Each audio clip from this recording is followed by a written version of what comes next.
Y'all know what it is. Y'all know who it is. It is Dukes the Scoop. It is Big Dog Chico. It is yours truly, Uncle Neely.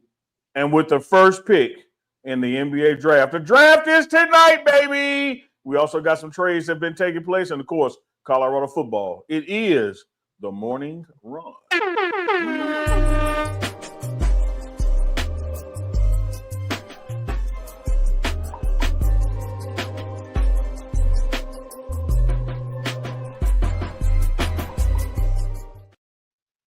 Big Dog Chico, Deuce the Yes, Scoop. sir. One thing I love is an invigorated chat. The chat has already been going ham. That's hard as them. Don't you say that. What up, chat? Y'all know what to do. Check in. Let us know where you're checking in from. Tap in with us. Got a super chat already from C Maven AI. 2121 super chat. You know, a lot of deals get made on draft day, Dukes. C Maven has put up 2121 just to discuss if I would trade Chico's push-ups to him. He just putting it on the table. See, maybe, let me put it to you this way. I'm intrigued. I'm intrigued. They're already in the NBA draft spirit, trying to trade right now. Willing and dealing right now. A lot of stuff going on behind the scenes. You know. Speaking of willing and dealing, Chico, do I see a new lace front? He's looking good, baby. You looking good. The devil is a lie. I think I see a new lace front. It's all good. Yeah, you do. Shout out to T Braids, Hawaii 808. You know what I mean? Yeah, she hooked me up once again, my girl Tiffany. Shout out to her. If y'all come to Hawaii, get you some. Now, since you mentioned it, shout out to her. You know what I mean? Follow her on Instagram. What she put it? What she threw it in there this time? Is that virgin Peruvian Indian hair she put in there? So yeah, I'm good to go. It's gonna last for a little while. And I got some holding spray in there from a beauty supply shop that I won't name unless they want to sponsor us. You know what I mean? Do-rags. Somebody can sponsor us for do-rags. So hey. Are you ready for the draft night? You ready for your name to get called? I'm ready for the draft tonight, like I'm Cooper Flag. Dukes, what's up, man? What's up, man? Talk to somebody with some sense over here, guys. Like, man, damn, man. Good morning to you. It's morning time somewhere, man. It's the morning run. Talk about some of everything on here. Colorado football, NBA news, NFL news, Coach Prime, and everything else. Any questions y'all have, put them in the chat. Anything y'all want to discuss, put them in the chat also. Shout out to Goonsville Clothing. If y'all want to rock with us and get y'all something, go to goonsvilleclothing.com, or you can go directly to the source and get you some at Unc and Chico. There you go. That's at Goonsville once again. Go get you some at Unc and Chico. Bam, right there. I'm going to put that across the screen for everybody want to go check it out, get some of the morning run gear and everything else. So, got some trades going on, but before we get to that, we're going to talk about some Colorado football and let us know where we are in the period of the season and get into some recruiting news with Dukes because he has some exclusive on his channel. So let's get into it. Well, absolutely, man. Before I'm going to tee it up for Dukes to get into those specifics, but, you know, just in a general sense, and this is not a Colorado thing, this is a NCAA thing. June 23rd, which was Sunday, you know, through July 31st is the no owner off-campus visits, no contacts. Evals are permissible during this time. In other words, Chico, it's what's called dead period. Phone calls and electronic written correspondence remain permissible, but that's only for 2026 and 2027 classes. Staff members may also receive calls from 2028s and 2029s. But guess what, Chico? What's that? I do you. I can't call you back if I missed a call. Like that's one of the weird things about this period. Like the younger classes can call a coach, but he can't call them back if he missed a call. Like it can only be initiated by them. We can also anticipate, fellas, that there's going to be an additional dead period from August 1st to 31st. That happens every year, but the NCAA calendar is not out yet, at least right before we went live. But we can anticipate that this dead period is really June 23rd through August 31st. That's what it was last year. But then there are some caveats, you know, like for the week 0 teams, week 1 teams, so they can have official visits, you know, during those games. For instance, like Colorado has a game on Friday night, the 29th of August, which would be inside the dead period. There's an allowance, for those kind of games that you can still have some visits come on campus. But for the most part, the recruiting part is done. And as far as what the schools do, the coaches do, and that kind of thing. And now it is on the players, Dukes. Some of those guys have already penciled in dates that they're going to make their decisions. Yeah, absolutely. I think Colorado's done a great job of making sure that the recruiting staff and the coaching staff have been on the same sheet of music. You can see in certain situations that people are panicking right now in the middle of the summer, and I think Colorado staff right now is cool as the other side of the pillow when it comes to what they've already done, what they're planning on doing. And like I said, I've said multiple times on some of the recruiting shows I do, Colorado got a draw 4 that they haven't used yet, and that's Coach Prime in person. So the way that Coach Phillips, the way that Coach Box, the way that the position coaches, the OC, the DC, the way these guys, even Raymond, the way these guys have been putting things together, you saw it come to fruition yesterday with Preston Ashley committing. And I got a really good interview with him, and what he said in the interview was they were relentless, was the word that he was like, they didn't stop. They recruited me and recruited me and recruited me. And he named Coach Box, Coach Phillips by name, which I think is huge.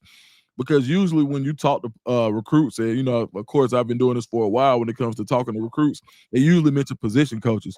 When you name somebody in the administrative or the recruiting office, that goes to show you how much of an impact those guys have.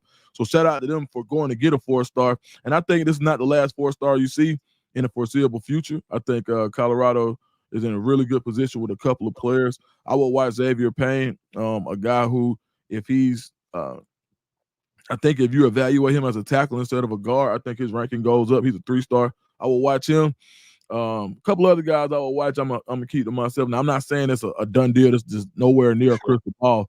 But I do think Colorado did a lot of good work, and you saw the decommitment from Florida State from Payne the other day. So, just a lot of good things to look forward to from Colorado recruiting. And I got to reiterate, these guys are definitely on the same sheet of music. Absolutely, that's where it starts. That's what it takes. And man, especially you mentioned the staff and how important that is. But shout out to the players who did their part in recruiting on these official visits the past 3 weekends, taking the guys out for a good time, letting them know what Boulder is like and Denver is like if you're going to go to school that reside there anywhere from 3 to 4 years.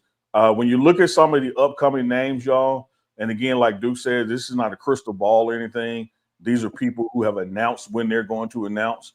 You got June 28th, 4-star O-line, Deacon Schmidt. Colorado is in his top 3. July 1st, 3-star OL Trip Skews. Colorado's in his top 4. July 2nd, 5-star wide receiver. Kadarian Morgan, CU is in his top 6. July 12th, you got linebacker Rodney Colton Jr. and CU is in his top 5. August 15th, you got a 4-star athlete, CJ Sadler, with CU being in his top 4. So there's a lot of opportunity from guys. You had about 40-plus visit over the past 3 weeks, and you got about, one has already, again, made his commit, and you got about 5 others with upcoming dates. And so the game, man. Hey, when you follow them on Twitter, tag them, add them, hey, it's dead period for the coaches. Right. Ain't no dead period for the fans. There you go.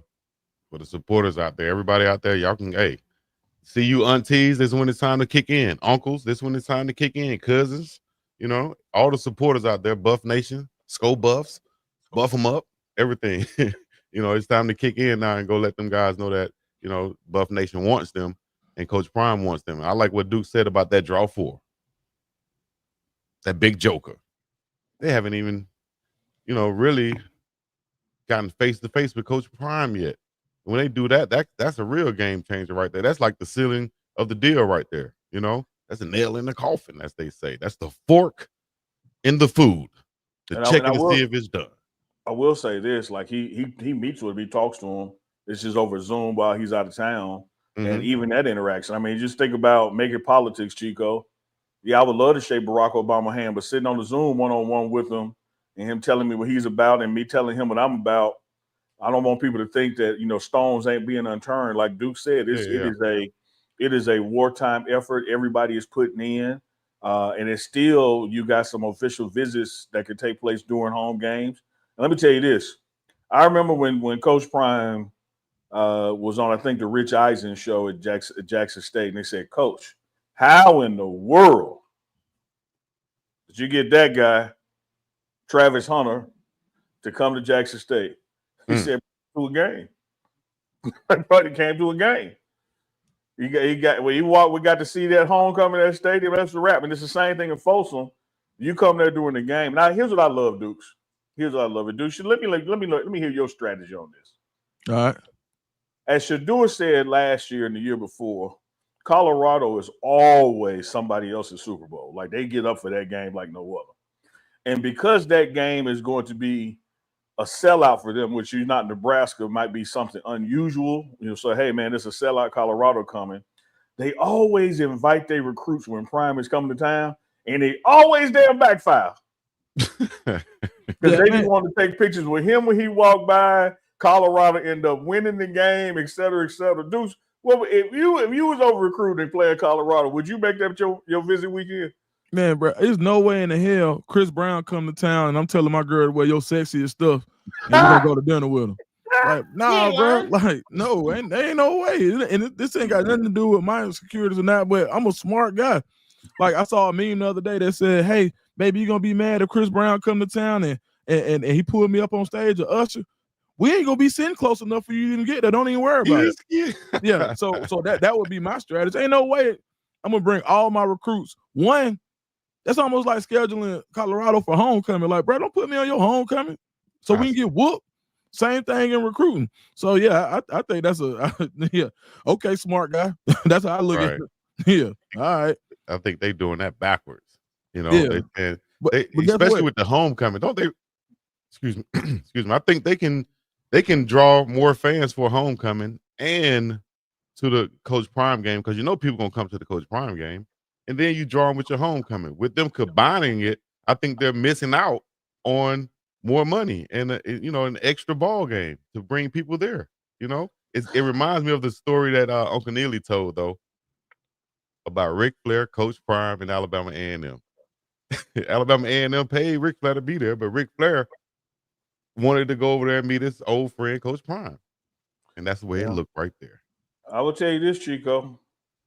Dukes brought it up. When Chris Brown and Lil Wayne teamed up and Chris Brown said, with a Rich, won't you?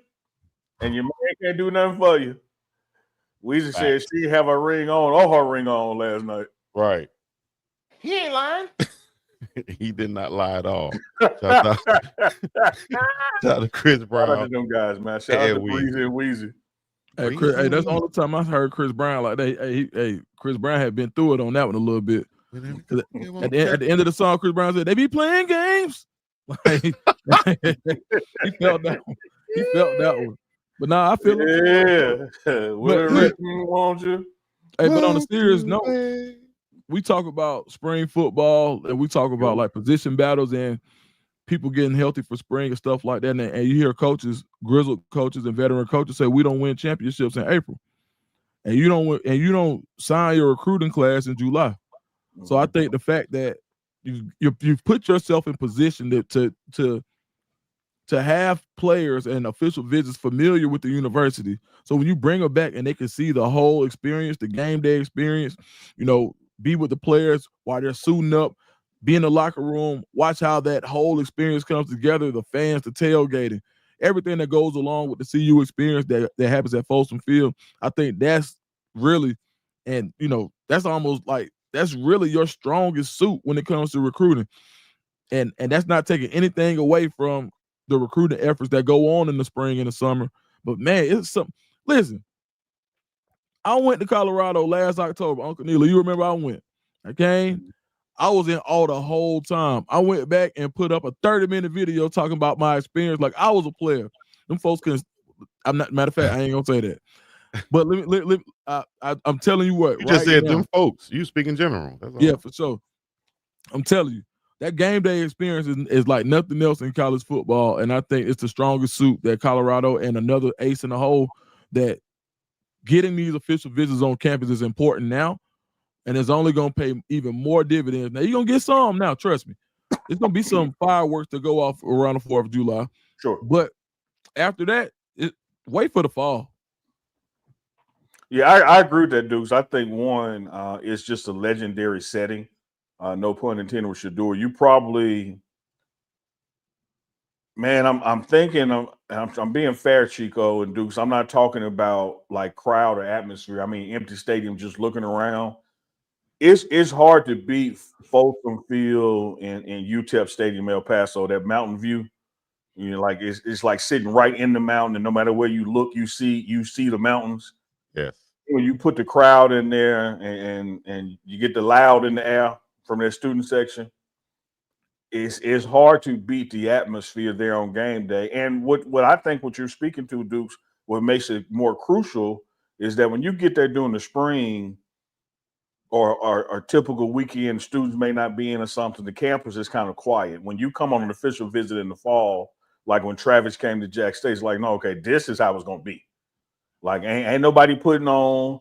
Matter of fact, the world don't even know you here, so they can't be fronting. So ain't nobody like, hey, let's clean up and let's really be loud because a recruiter's here. Now, this is how they are all the time. Chef Solomon cooked this whether you was coming or not.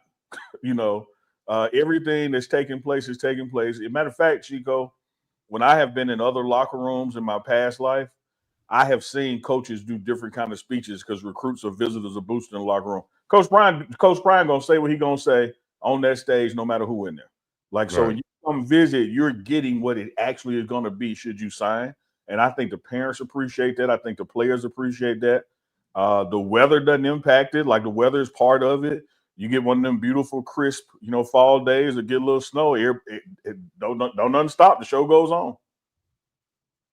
Absolutely, man. Real quick, one word answer. The thing that would, if you were a recruit, the thing that would get you to commit to Colorado. Oh man, one word answer. Prime. That's it right there. I probably go opportunity. Man. You won't believe this if I say it, but those were the two I had in my head, so I have to come with something else. It shows you smart. Okay. Damn. No shots from Neely.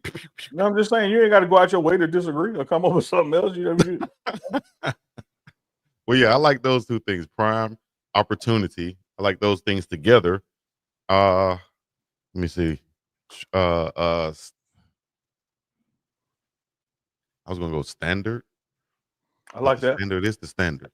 You know what I I mean? like that. I see Ellen East in the chat saying exposure. Exposure. Coach Lamb say structure. I like those. Run the ball. See, you said Miss Ty. That's 2 words, but I'll allow it. Look at Duke. So y'all jokers, boy. Yeah. Shout out to Miss Ty. Yeah, I like those answers. I think like when I say prime, it's matching the opportunity and the stress because he's all those things, and I'm putting myself in the perspective of a 17, 18-year-old. So here's the truth. I ain't never seen this dude play. I just hear what my mom and daddy say about him. Mm-hmm. Like I want to be in the room with greatness and hear greatness talk to me and hear him say where I'm gonna fit in. Because one thing that's been put out in the atmosphere and one thing that's been proven when you watch literal game film, true freshmen play at Colorado. Yeah. Probably no other circumstance in college football, in Power 4 football, we're like, no, dog, we're not bringing you here to develop you and hope you play 2 years from now. We bring you here because you got something that can help us win a game next week. Right now. Mm-hmm. And that's what I like. And that's what these young recruits gonna like too. That opportunity. A lot of coaches would do, as they say nowadays, cap to you when they're recruiting. And then as soon as you sign or you get on campus, things change and you can damn near feel it. Like, damn, I thought I was, man, you just another one now. Like, damn, Yeah. But Tell you the only tight end coming, then when you get there, 4 others unpack. like, damn. Like, why you ain't have to lie to me? that literally happened too. Like, for real. No, that happens all the time. Damn. That happens all the time. Yeah, man. So I like that, man. Coach Prime being open and honest and being as he is, all the time. You never hear anybody say anything like, man, he was like this one way and then he was like this behind closed doors or at the meeting. Great point, Chico. Next time I asked when have you heard somebody past, present, I'm talking about NFL also, baseball as when have you heard somebody say Coach Prime, Deion Sanders lied to me? When have you heard somebody say he was a bad teammate? With all the muck out there, nobody said anything like that. So absolutely. Damn-lutely. Unkism. Easy. All right, let's go to that's a t-shirt. Dukes. You gotta make some t-shirts that Dukes will rock. You know, the color scheme with the shoes, right? For sure. Now I was looking at what's called like King of the Throne. He liked the scenery out there in Colorado. What did he say? You can make some. He said you can make some beautiful babies in Boulder. Well, crazy. And then the one before that, he was talking about how much snow is out there. Easy the snowman. I love Zero's Boulder is American Zero elevation, clarity, and protection. Yeah, you can definitely feel something like that out there in Boulder. It's I always say it's like its own little ecosystem May out not there. may not be talking about the same kind of snow, Chico. So be I careful. I do, but I'm talking. I'm trying to. Okay. Yeah. Anyways, I'll be wanting you to not get yourself in trouble. oh well, damn! I'm trying to dribble the basketball. That looked kind of bad right there. Let me just pass it. You dribble to a damn corner to a double team like Chico. Why would you dribble over there? Why would you dribble to that spot? Like Well, I made the pass. There you go. Catch it. I got it. Oh, me? Woo! That's for you. Hey, man, I really I know we got to get into the NBA draft, but I want to touch on something about the NBA as a whole, Dukes and Scoop, if you don't mind, as it relates to, just finishing up these finals. Chico, you don't mind that either, do you? We don't mind, big mind. All right, let me hit y'all with this, man. Let me hit y'all with this. Y'all hold tight now. This is the most balanced, unpredictable NBA we've ever seen. Like in our lives, Duke. Yes. Our lives, Chico.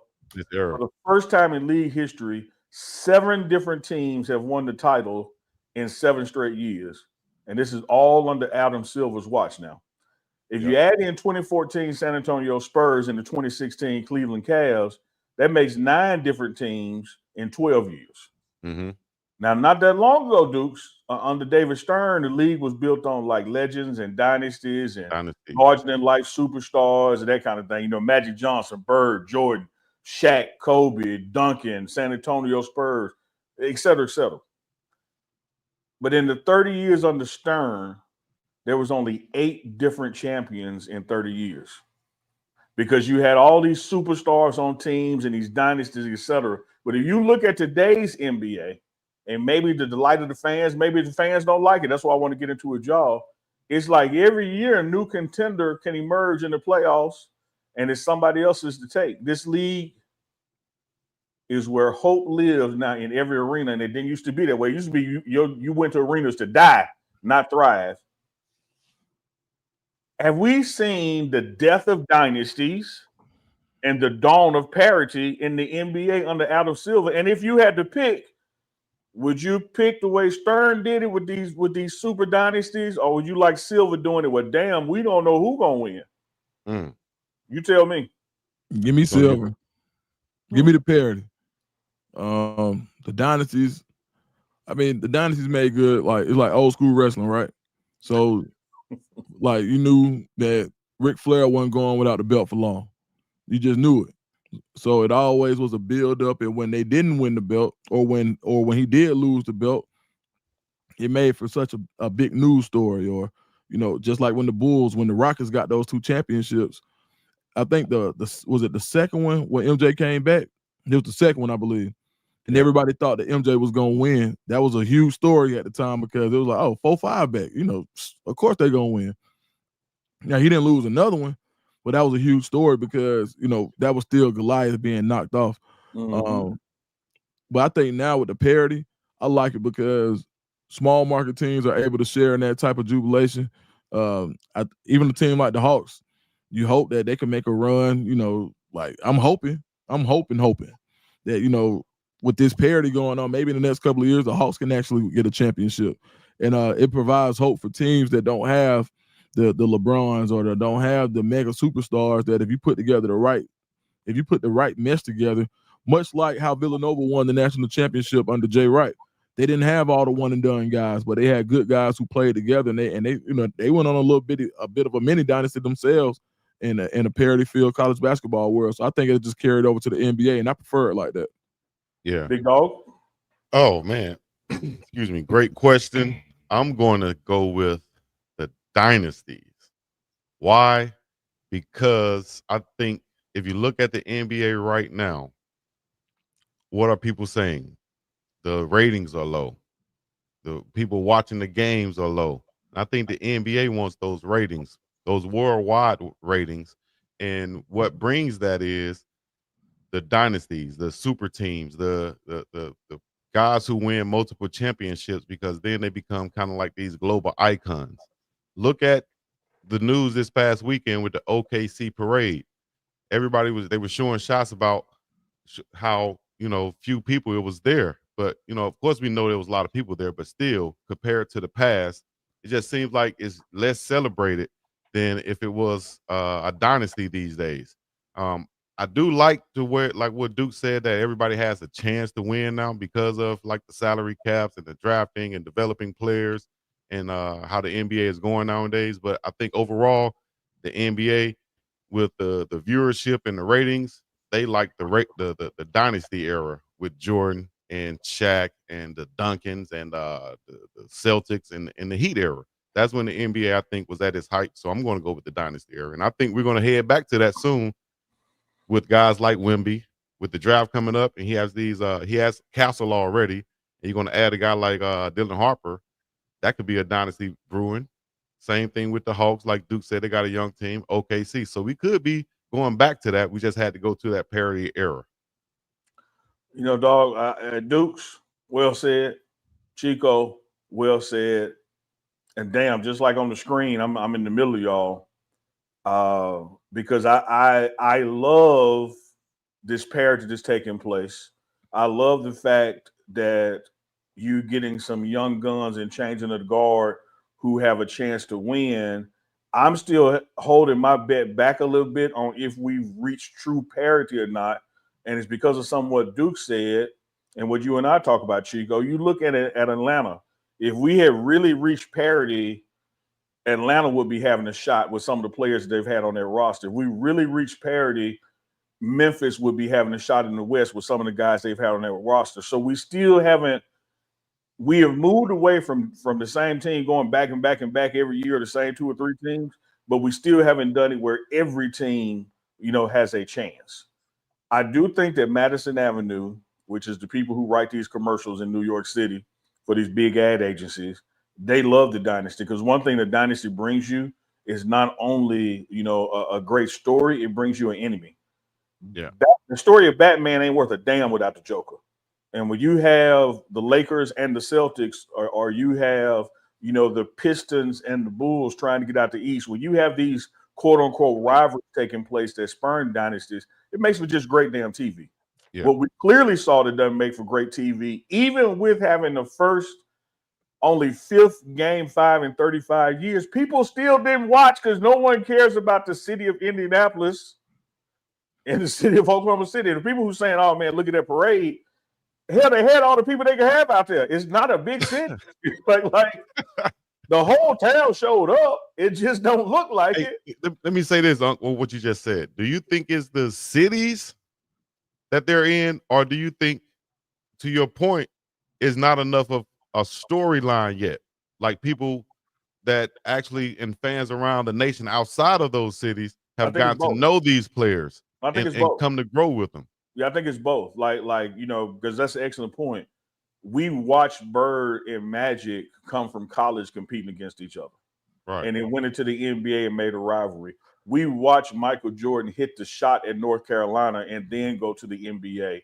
We watched Isaiah Thomas at IU go undefeated and win a championship and then take the Pistons back to back. So these stories have to develop, and these stories can develop. Like Halliburton comes back from this injury, has a great year after next. Should OKC or the Timberwolves go back to the finals again, the Western Conference Finals, you're going to start to see that like dynasty tinge. But I think like right now, I'm not saying that every team has to have a big 3 like it used to have under Stern, but you probably got to have a big 2 to be relevant. And there's still a lot of teams out there that ain't got a big 2. And they suck. As my grandmama used to say in the country, sucking hind tit, it's a runt. You ain't gonna grow. Like you got to get up on that front nipple.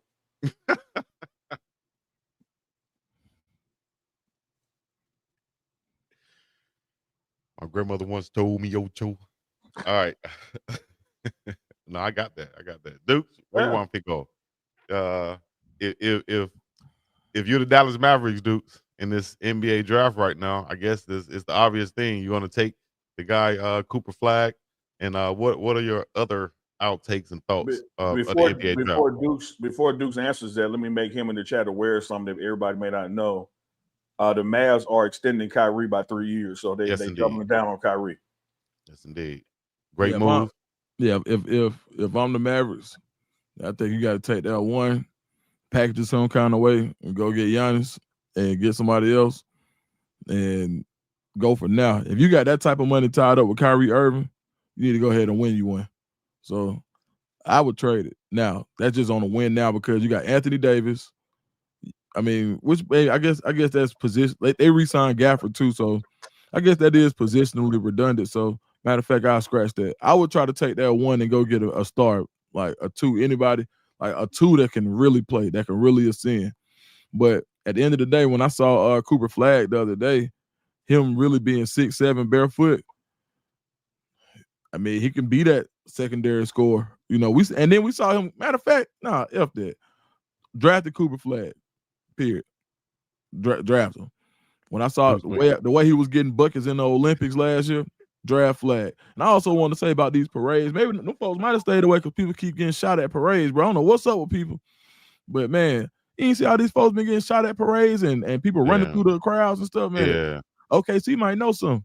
And they already had a tragedy there. Them folks like, hey, man, hey, good job, y'all. See you at the game. Watch out there. Great point right here, too. What do y'all think about this? 6 consecutive MVPs, all foreign-born players: Canada, Serbia, Cameroon, and Greece. We have an international game now, and it's what the NBA wanted under Stern. Like that, he wanted to grow the game beyond borders. And one of the things that happens here, Dukes, you're a scout, you know ball just like Chico does. There, one of the things that you see taking place overseas that you don't see taking place here a lot of times. Overseas guys, no matter your height, no matter your weight, no matter your age, you learn fundamentals. So when Dirk grows to 6'11", they taught him how to dribble when he was 6'4". You come over to America and you over here in West Jackson and you happen to be a big kid. Oh man, he plays center. He don't even work on the dribbling. And then he don't grow no more, and now he a shooting guard and ain't got no handles. Like he never learned how to play the game. Same thing you see a lot in football, man, which is going to be interesting if this happens in international football through the NFL expansions. You know, make sure guys know the fundamentals before they lock into a position that they're ultimately going to play. And so you see guys come from overseas who are taller guards or bigger big men, and they got handles like they can run point, and they can run point. So when you see these MVPs develop and you see the competition that's in the Olympics, that's one thing you can give credit to David Stern. He definitely took the game beyond America. Yes. Shout out to the Barcelona Olympics also, the '92 Dream Team. That really sparked everything also. I'm gonna tell you one of the guys, it didn't work out for him, but who was one of those tall guys who had a really good handle out of Mississippi. You remember Jonathan Bender? Yes, sir. Damn. Yeah, Bender. Yeah, he had everything. He really would look like Kevin Durant before Kevin Durant.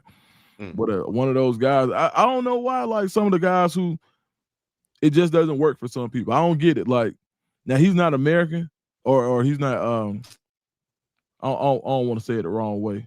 He's an international player. Bowl has everything, but it just don't work like it should. You know what I mean? Like for whatever. Cam Reddish is another one.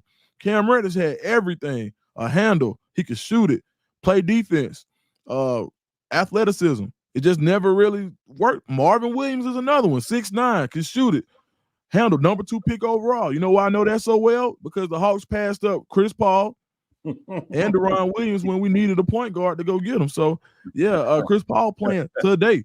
And shout out to Marvin Williams, man. He did well. He just probably wasn't worthy of that high pick, is what you're saying. Yeah. I think Marvin Williams had a great career, but you know, when you looked at his skill set, for some reason, he had the 6'9" side, he had the 6'9" frame, had a handle, could shoot the mid range, could shoot the 3, could play defense. It looked like he had superstar written all over him, and it just didn't translate. So I'm wondering, you've got guys who have the same attributes as these guys who are international players, but for some reason when they hit the big time and the lights get on them, they don't ascend to that status that their attributes would seem like they would allow them to. And I wonder if it has anything to do with these guys playing professionally at an earlier age. So yes, I would venture to say maybe that has something to do with it, where the lights don't bother them as much. They go to Olympic camps way earlier. They're playing against grown men earlier as well. So maybe that has something to do with it. same way when you're a small kid. Look at Travis Hunter and what he said. I play with my older cousins. It's no different, I think, when you're playing with grown men and you playing basketball and professional earlier. At the same time, Bol, players like him, I think is a combination of is not working out in the pros, with certain systems. I think it's more of the right fit with the coaches and the coaching scheme and someone that'll give him a chance to actually go out there and show his talents in the way that he has. Because I think Bol has everything. I just want him to get on the Lakers. Go to the Lakers, dog. And just let him ball out. Ain't got nothing. Wemby really don't have nothing Bol don't have. Like, I know exactly. Shaq dies on that hill for real, but at the same time, he ain't wrong. Bro, I have Facebook posts that when he was coming out of the draft, hell, when he was at Oregon, Lakers, please draft this guy. Please draft him. And he just got drafted by somebody who just seemed like they just set him back there, and they felt like they wanted to develop him in that way instead of let him play, man. But once he get that chance, I think he's going to ball out. Well, we're on the draft. We've also had some pre-draft moves from teams, similarly looking at injuries and when guys will come back. We can start with the Boston Celtics, who were last year's champion and predicted to come out the East this year, had a significant injury from Tatum. And, of course, Pacers closed out their series and made it to the finals. But they have let Porzingis go and Drew Holiday go, bringing in a shooter for Drew Holiday, clearly trying to make sure you get some Tatum shots up, because my theory isn't a theory, is it just medicine. By the time Tatum gets back, you well after All-Star break, almost to the playoffs, and what kind of shape will he might even be in. So 2025-26 season could literally be a wash for him. But a lot of teams, Duke, you had 3 major stars go down in the playoffs. You had another 5 get injured in the season, such as Kyrie. How much of this draft are you going to be looking at guys trying to replace those guys, or make some moves to replace those injured guys that they know will come back? In fact, we talked about the Mavericks. Hey, Kyrie, we know you hurt, but we want you for 3 more. So they're not moving on, but they still got to play ball. I think you're going to see the guys who have those type of injuries that are more athletic. The guys who rely on skill, I think like a Kyrie, like he's probably one of the most skilled players we've ever seen. So the Achilles, like, even if he loses a step, it's not going to matter as much. Kevin Durant returning from an Achilles didn't matter as much. Dominique Wilkins changed his whole game. Yeah. So I think it's some things that his game was built off explosion. Boom. So I think depending on who and what they have on that roster, I'll let you know like kind of how they'll attack it. So I look at Boston. Boston didn't want to hit. I think did they sell already? Are they planning on selling? Like they're negotiating. They're looking for a buyer. Right. So you don't want to be in the second April when it comes to luxury tax. So they figure out a way to clear out some salary when you get rid of Drew Holiday with the developmental guy Anthony Simons, who he can shoot. Yeah, he can shoot it. Kind of reminds you of what Drew Holiday was when he was in Portland, right? Mm-hmm. Where it's just like, you put him on the championship team, if he's your third or fourth option, that's pretty damn good. Mm-hmm. Instead of being your second option. I think they got to only knock on Simon. You got to step up the defensive intensity, but as far as a guy who can stroke the ball, Pauls, like, he's a shooter. Yeah, for sure. I like his game. And then getting rid of Porzingis, you clear that $30 million off your salary. Now, expiring contract, they probably were wishing that they probably could have kept it. They didn't really bring anything back for it.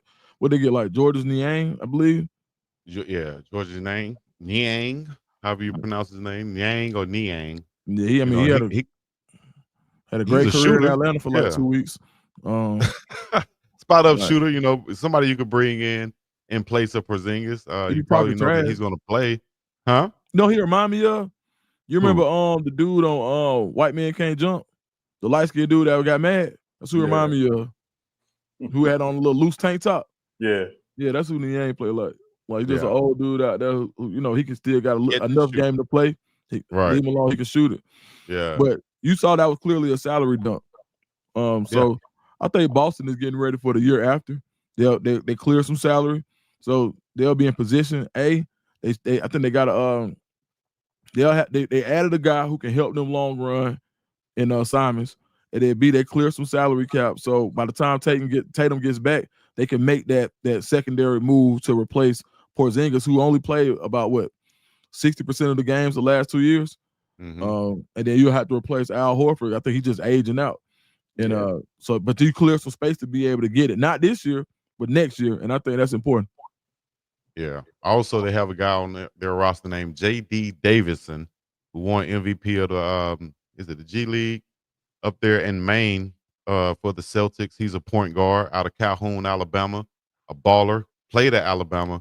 I thought they were trying to open it up so that he can come in there, but I think he's a Simons type player, great offensive guy, not great on defense from their evaluations, but I think he's going to get a chance to play this upcoming year at the point guard too, along with Peyton Pritchett at that point guard position. So the Celtics have some pieces. They're just going to have to play an extended role since Holiday is gone. I also see that Holiday looks like he doesn't want to go to Portland.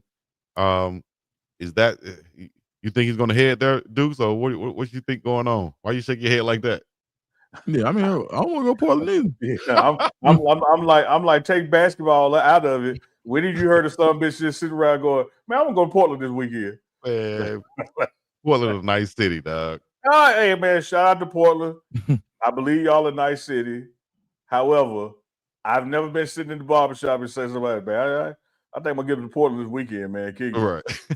I mean, he is a different kind of dude. Now I ain't gonna say that. So I mean, he might like it, but I say this: when you look literally coast to coast. When you look at how that roster is constructed, I don't know if that's what he was coming from playing championship basketball. I'm not sure if that's the place you want to go. So could he be a buyout? I don't know. I don't even know if he's. I think Portland got enough money to do it.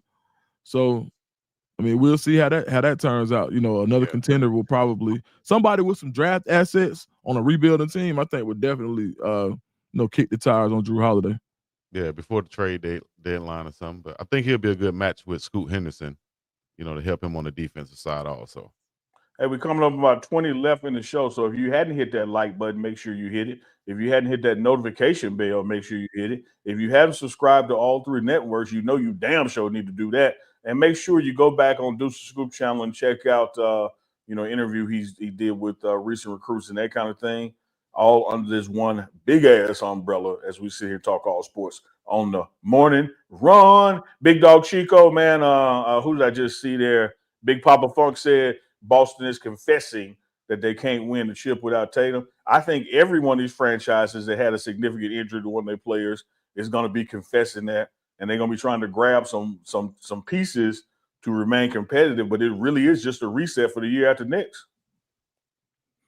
Agreed. What y'all think? I know y'all probably already covered it, but we didn't get a chance to talk about it. Durant to Houston. Big time for Houston. Let's dive into it. And Ime Udoka and the young talent they have around them. They were already, that's what we talked about. It was surprising because we were talking and I looked at it. I said, Unc, what do you think they finished that last? And, of course you would say around 5th, 6th, maybe. They were number 2 last year in the Western Conference, but just didn't get over that hump. You add KD, who's going to improve them in all the areas they were, bottom half in the league, half court scoring, 3-point shooting, 2-point scoring, outside the paint. KD is going to bring that to them. They're going to have a prolific scorer, number 1 option, and they still have some pieces that they can move around to improve this team. And like you were talking about, possibly Dallas bringing a guy like Giannis, Houston might have some pieces and some draft capital to get a guy like Giannis to pair with KD.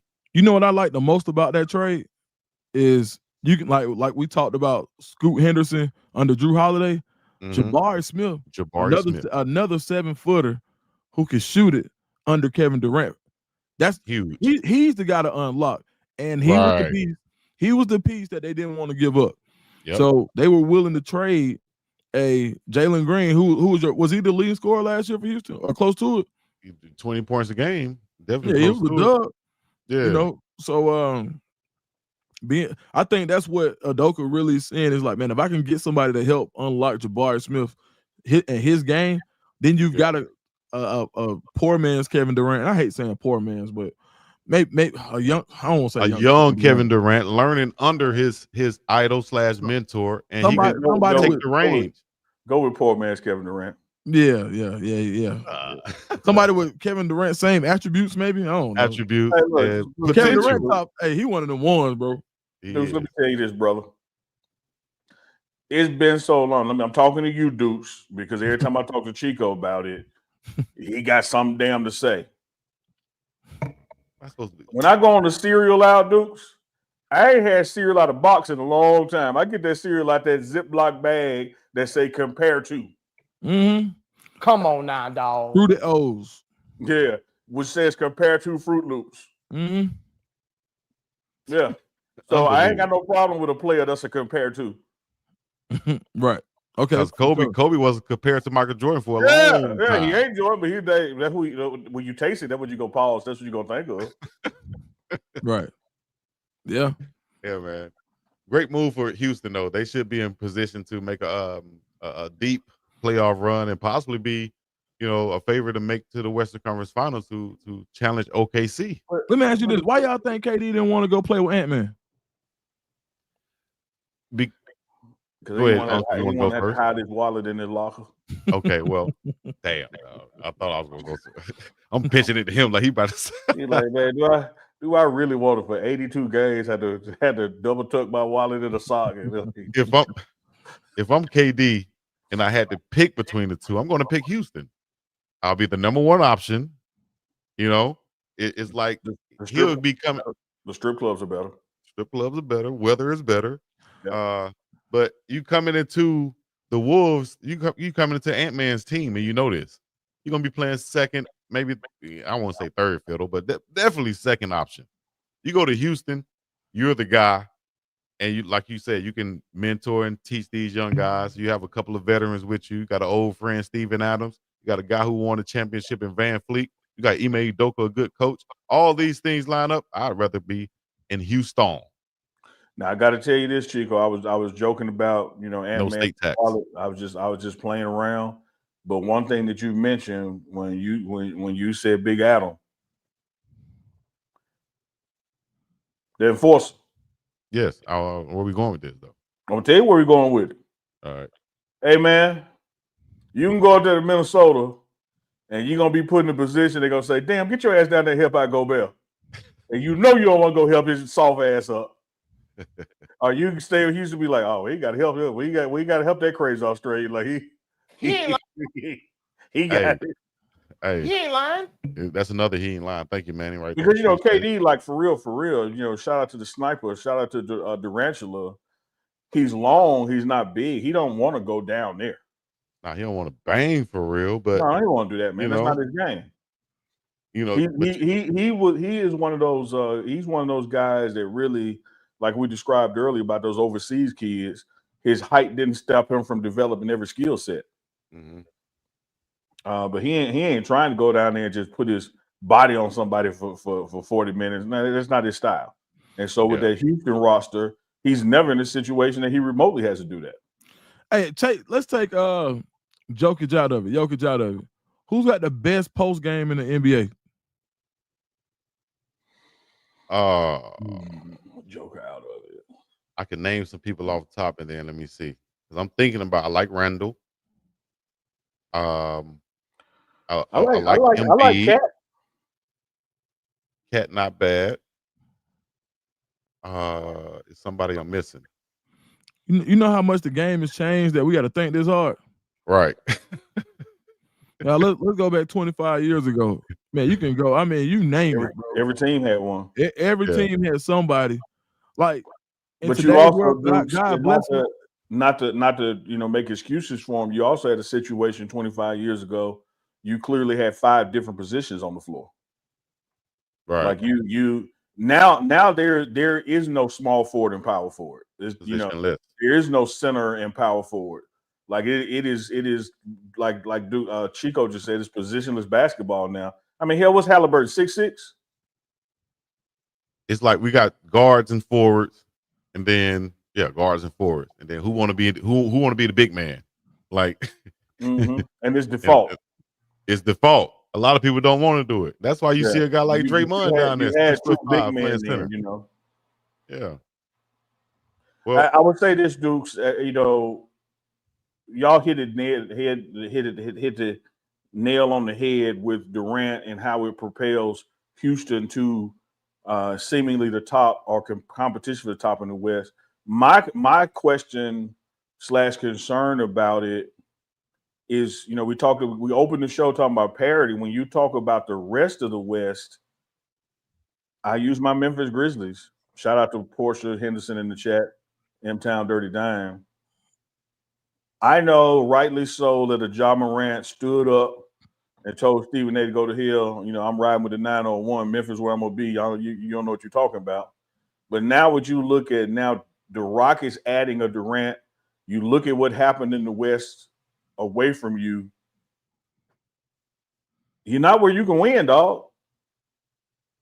I mean, you where you can play and can compete, but like you had 4 to 5 teams in the West get better, and you remain the same. And not only remain the same, you sent somebody to Orlando. You got worse. yeah. I don't know what they're looking to do, and his teammate, his running mate, just got called one of the most overrated players in the league, Jaren Jackson. I think who's that? Perk called him that. I don't want to quote the wrong person, but I just heard him say that. Somebody say that he was probably most overrated player in the league. You know, so I'm gonna say this, and I'm gonna keep saying it until somebody changes it. Outside of Steph Curry, it's hard to win when your number one player is a 6'3" or smaller guard. Amen. Scoring point guard. Absolutely. But Dukes, what I'm saying is I don't see them from a management standpoint doing anything to fix that. Everybody else is getting better. You now keep in mind, rewind the clock a little bit, y'all. Do y'all remember it was just not so damn long ago that Memphis and OKC would be battling in the playoffs to go to the finals? Mm-hmm.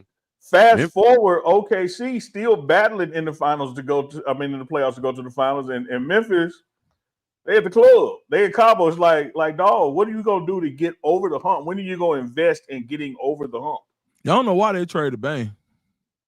I don't know either, dog. It had to be something internal. Not without a contingency plan. And then even like and they tried like the Marcus Smart thing. I was like, what? You brought in another point guard? Now I know you had Morant with the suspension at the time, I believe. Right. Exactly. But I'm like, bro, like y'all just be doing like I think they did that. I feel like it's like Atlanta. Like they just be doing stuff. I like what Atlanta did to bring in Porzingis. You know, being that if he could be healthy, that'll be a nice piece for them.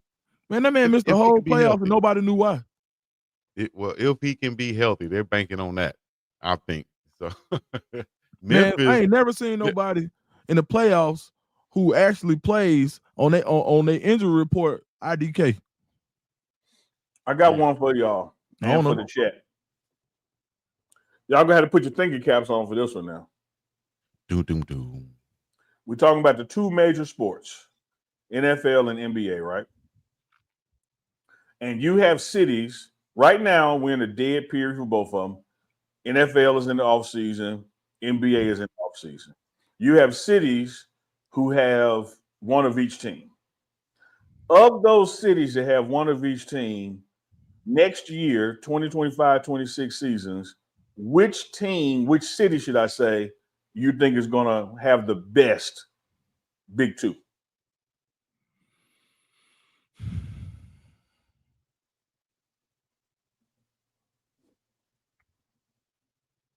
Hold on. I got a Houston in the chat. I like that. I got a Houston in the chat. I like Houston. Hold on, let me hear it again. Ask that question one more time. Ask that question one more time. You have NFL and NBA teams located in the same city. Okay.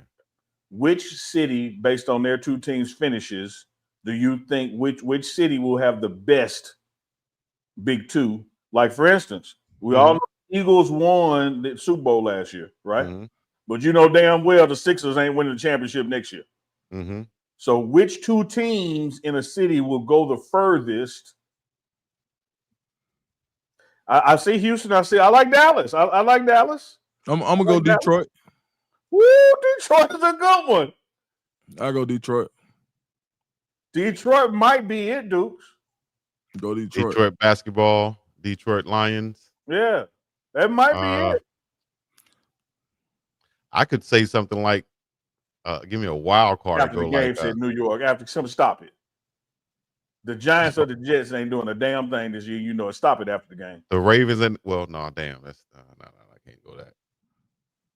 You trying to go right? What you trying to go? Don't worry about it. Yeah, I had to think about it. No, DC got a team. You can't put the Redskins. I mean, you can't put the Commanders with the Ravens. Don't worry about what I was about to do. Don't worry about it. Ain't no telling what that man finna do. Chico finna. All right, Mickey C says Cleveland. The Cavaliers were right there this year. And he liked the Browns this year. So that's a good one. Keisha Love says Tampa. Yeah. I don't know about the Tampa basketball team though, but I think I'm just trying to look at playoff teams. Man, the Rams and Lakers. Maybe my odds would be better if I do say LA, because if you take the Lakers and the Clippers and the Chargers and the Rams, I got 4 teams. So I know this.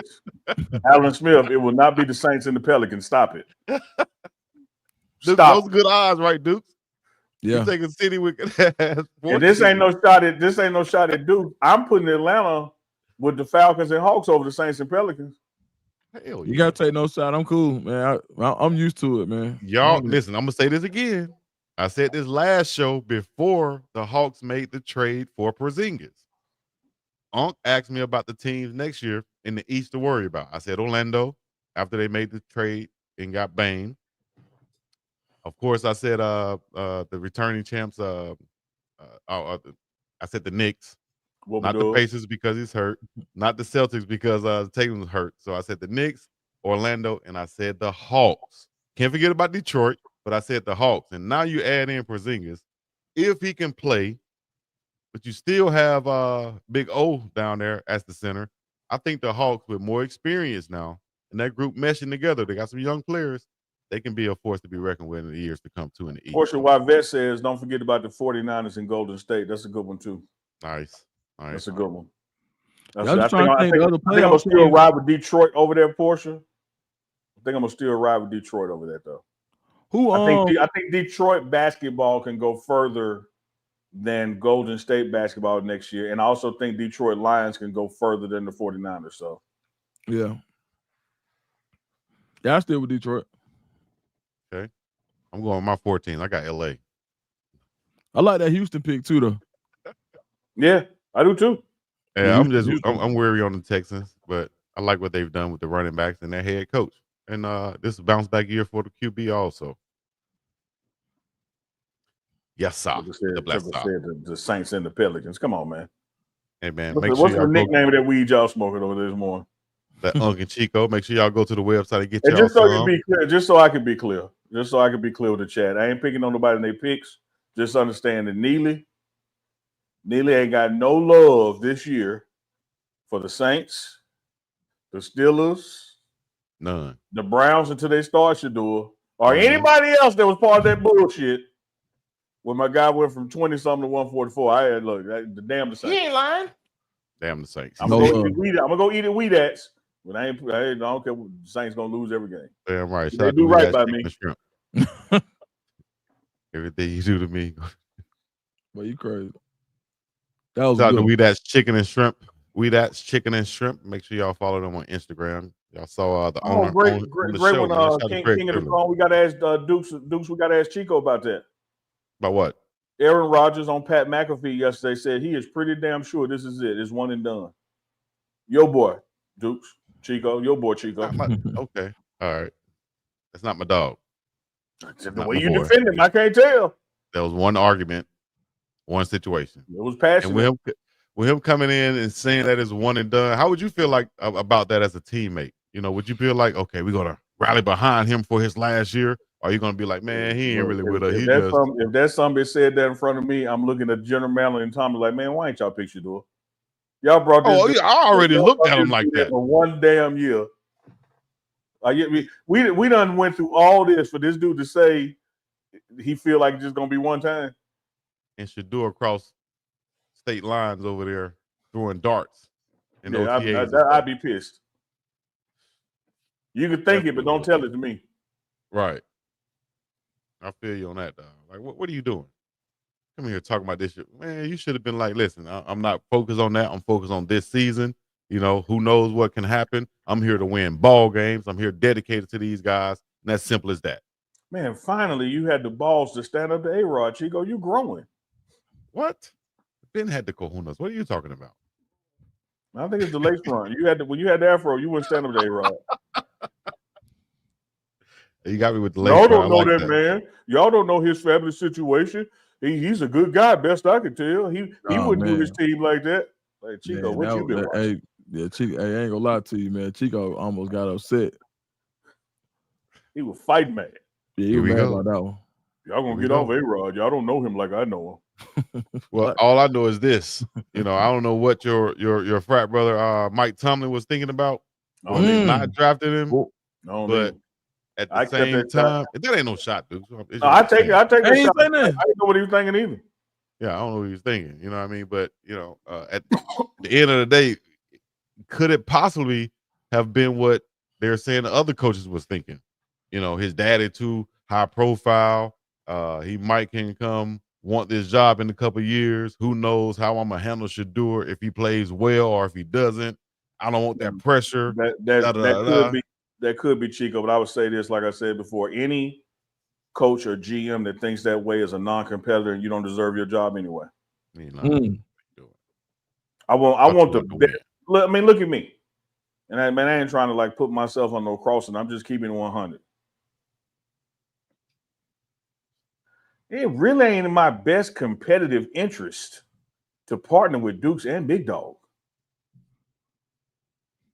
Wait, say that again. Like if I was just trying to be a competitor, not trying to be the best show, why would I partner with you two kick-ass dudes? Tell you why. Because I don't fear losing nothing to y'all because we're gonna do this thing together.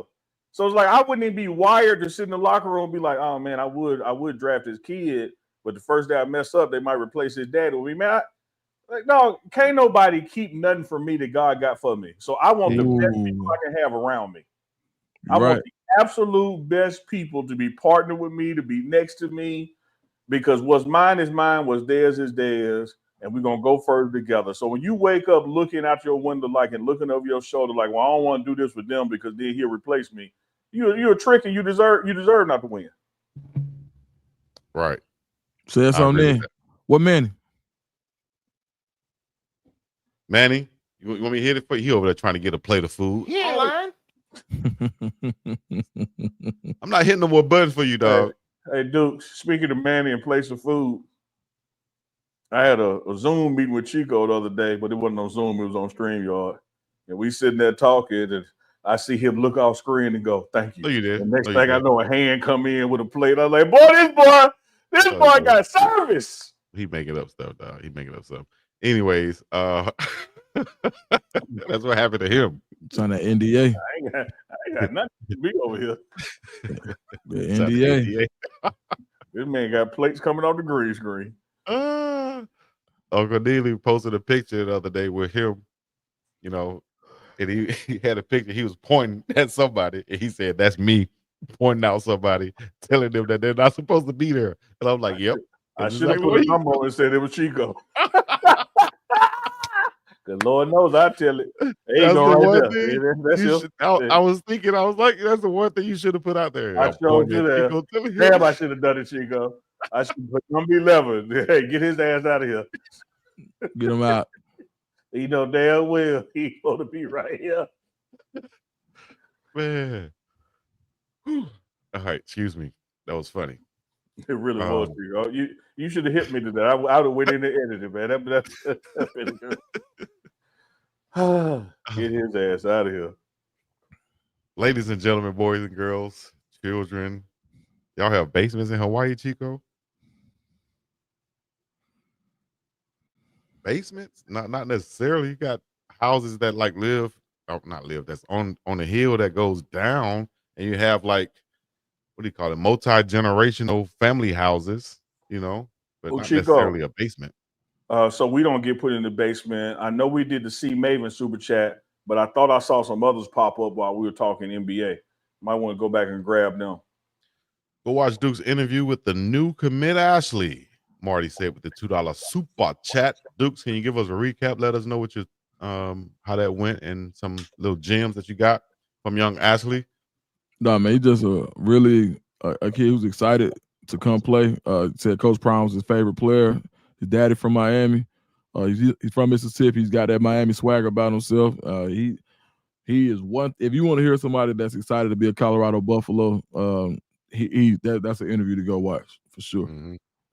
Brooklyn Drive. I'm not going to disclose what color the hand was.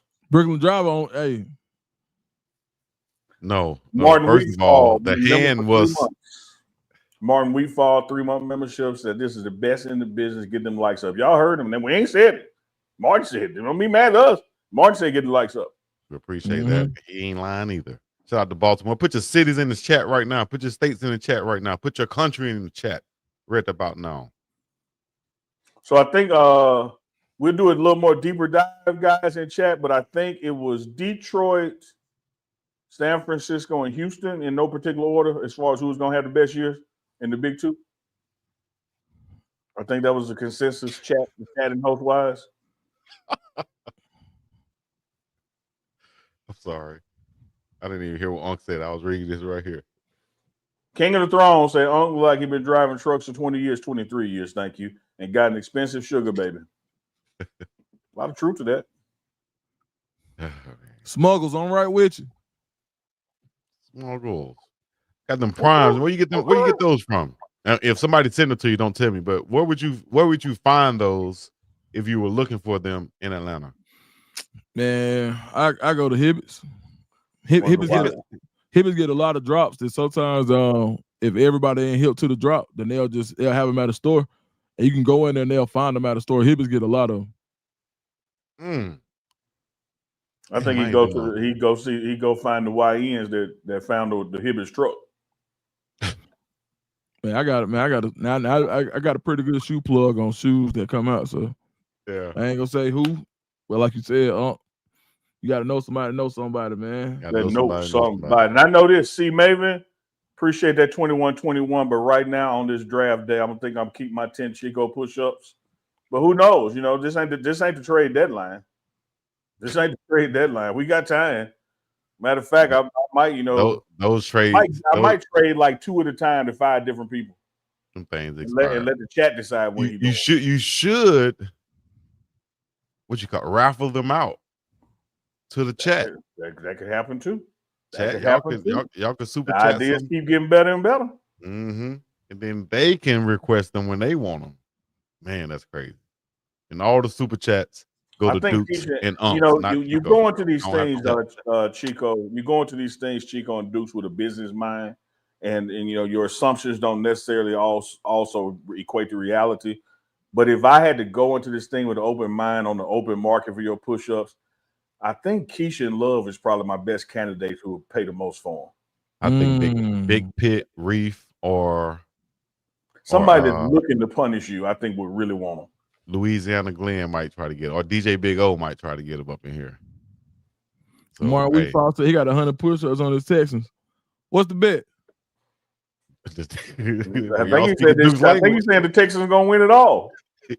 Hey, Dukes, you said when I get serious, my eye do like this, or something you said. When you get serious, you do like this. Oh, when it's about betting and that eyebrow go up and you do that, Martin Weefall, clarify your bet because you might get a take. If we here in June and you saying the Houston Texans gonna win the Super Bowl, you might end up with 300 push-ups. No, he might know something that we don't know. That's like going to the beach and you like I told Unc this past weekend. It's like going to the beach and nobody's at the beach. You like, oh, I found a good spot. Either you found a good spot or you don't know that something that everybody else knows. You're not supposed to be there. Unc, put that back up on the screen one more time. Yeah, somebody just asked what a build is. It's still out there popping. Shout out to Face by Jazz. Go to got a little glare and go to Faced FACED by Jazz, BYJAS, facebyjazz.com. Uncle Needle's There it beard is oil right still there. out there popping. Right at the Matter bottom of of the fact, Chico, screen you right should there. get some and you should drop it right down that crease in your head. Actually, for your goodness to know, I already did. That's why it's shining bright like a diamond right now. Put Right that like a Uncle Needle's beard diamond. oil in that Lace thing. You front feel like a me? diamond. Got my lace front, got my Peruvian weave in my hair, you know what I mean? Got my virgin Venezuelan hair, you know? That's hard, virgin Venezuelan hair. I need to start my own hairline. Don't go to Chico. Back, don't you head toward the cliff, Chico. I need to have my own bundles. What? Chico. Chico bundles. Chico's bundle, the big dog. Come on out. Oh my gosh. Big dog bundles coming soon. Dukes, hook me up with an ATL shop. You know what I mean? We're going to come up with some packaging. Bam. We bust that down. Big dog bundles. I like the name. I know you do. I like the name. I don't like the market. You ain't got to like it. When that money come in, hey. And when that money come in, you know me, I was with you all the time. I was being negative to motivate you. I want you to prove me wrong. I love the VV bundles. The VV bundles. You know me, I ain't even gonna know what the hell this stand for. You like these the BDC BBs. Like what's oh man, I don't do that kind of porn. What you talking about? Going around the crash. She said, now the sound man want to go to work. Yeah. Don't be doing a damn thing. All right. That boy Manny Fresh. Good night. Let me know in the chat. Let me know in the chat, guys. Put a B or BDB VV in the chat. BB, hold up. Big dog bundle virgin Venezuelan hair on y'all ass. Coming soon. All right. Let us know what y'all thinking. Dukes, y'all want to leave it with something? Because I'm going straight to hollering at somebody about these bundles. It's like, also we hang up, you go. What? I'm dead serious. Miss Dawn Duggan said there's a nice sale going on right now for some oil on facebyjazz.com. She ain't lying. Get y'all some. She ain't lying. I got to get something for my face too. She ain't lying. So my face could be like, I almost said like Jazz face, but it'll never be that pretty, but at least it can be nice and clear. She ain't lying. Me and Jazz took Baby C to the Children's Museum this morning. Oh yeah? Mm-hmm. TT Jazz, she in town. TT Jazz. TT. She liked me. And speaking of TT, stop the press. Hold up. Since Manny ain't working. Put my hat on my heart. Because that damn cake that Aunt Tiny done sent. Oh, man. It was good, Aunt. It's still good. Man. Y'all, if she ever ship you a cake, which I told her don't send Chico shit. If she ever shipped it tonight, man, it come red like I don't care what UPS do to the box, it ain't gonna hurt that cake.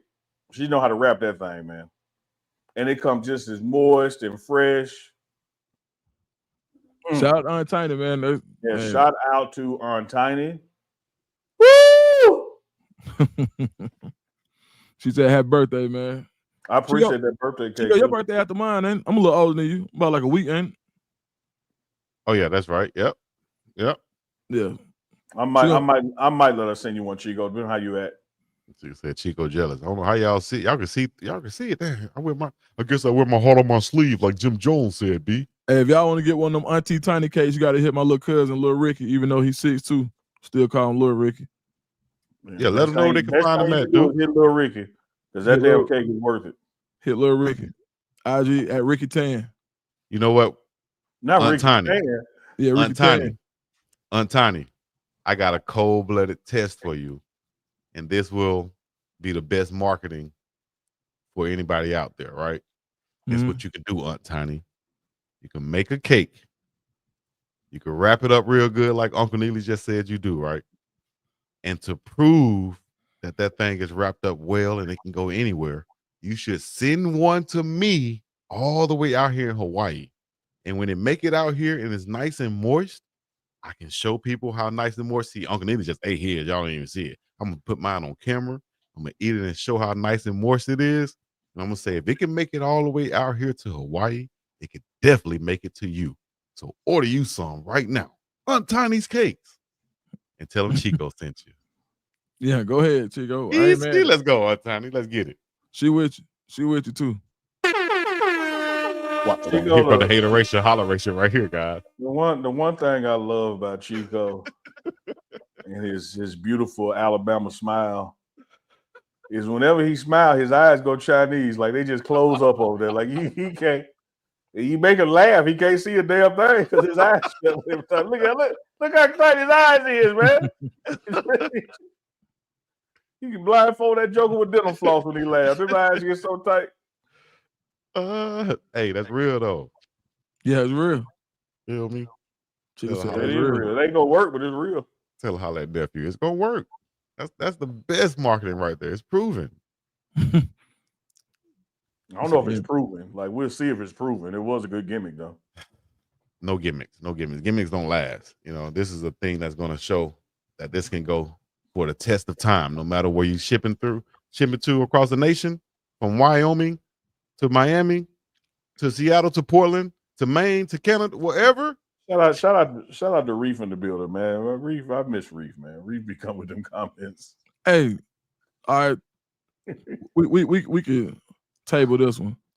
So 520 podcast, Jeff Teague mentions, how SGA's daddy, basketball players or something like that.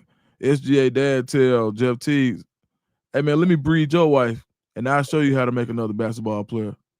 SGA daddy said that? Yeah, guarantees that, man. I guarantee. He said, hey man, he said, let me get your wife. He said, I show you how to breed a ball player. And they laughed it off. That cross lines there. Okay, and it was funny because T didn't say nothing that day, but then he came on the next show. Was like, man, I want to smoke. I was mad. Yeah, hey, Reese seen it. I wanted smoke. I was mad. Yeah, but he cracked up. Like, I think he was shocked. Like, if somebody say that to you, y'all got to hit right then. Now listen, now you're doing an interview, right? Doing an interview. This guy's dad. You bring me on your show like I came on your show last year, and I said, hey Chico, no, it's different. You want me to show you how to make a journalist? Let me breathe. You're a guy my age, right? But this is a guy SGA's father's age. He's probably older than Ump. Yeah. So crazy straight. No, he's older than Ump. But you had to say older than Ump. You hit it with that probably, like it's gonna be hard to be older than me, but he'd be like, no, man, come on, dog. Yeah, y'all taking it. Hold on, dog. Like, how I get to be elderly all of a sudden? Hey, 50 Cent me. What did he say F me for? Yeah, like, man, these damn stray bullets just coming over here, man. I'm minding my business, man. Well, now you see how I feel, not on it. But I wouldn't even try to. It wouldn't go straight. My mind, even though it hurt, I'm gonna still do it to you. That was probably just getting shot with a pellet gun right there. It's all right. You'll be all right, right? It ain't even go through the blue jean pants. Yeah. But man, if an older guy says this to me, right, who is like at that age where they can say anything and it's okay. It's a certain age you get to where you like, Unc said that, But if you're a young Unc, right? So I'll give Uncs, there's not a straight right here, this is the props. So if you're a young Unc around Unc's age or younger, who I feel like, they might feel like they can still really, get your girl. You know what I'm saying? So if an older Unc says it, I'm going to take it, it'll be all right. But if a younger Unc says, I'm like, hold up, Unc, hold up. That's kind of disrespectful, right? So, Chico, I totally agree with what you're saying, like 100%.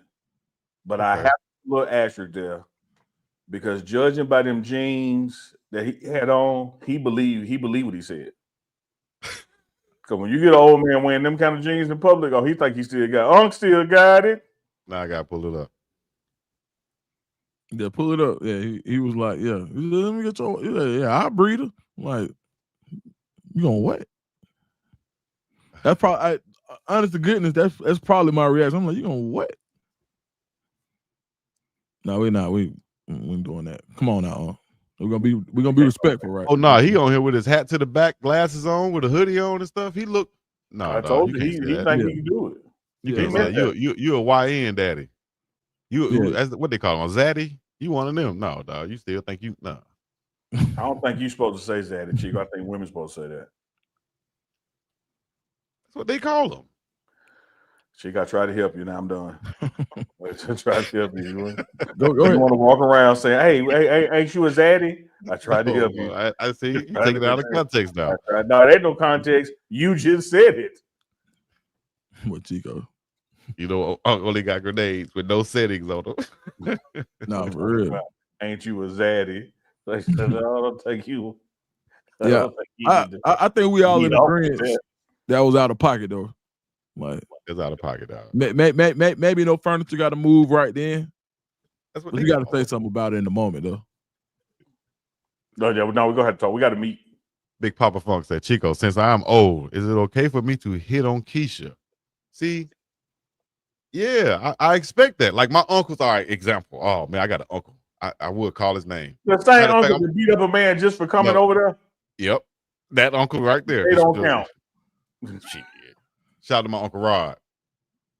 Yeah. Uncle Rod probably got on a polo shirt with some shorts and a pair of loafers with no socks on right now, looking to slap somebody or grab their girlfriend. Anyways, nah, man. If young girl, I shouldn't put him out there like that, but actually I'm talking about another uncle. But if young girls come around and I see my uncle trying to holler at them, I actually kind of look at it like it's kind of, you know, that's kind of funny, you know, and I let them go ahead, Uncle, shoot your shot, you know.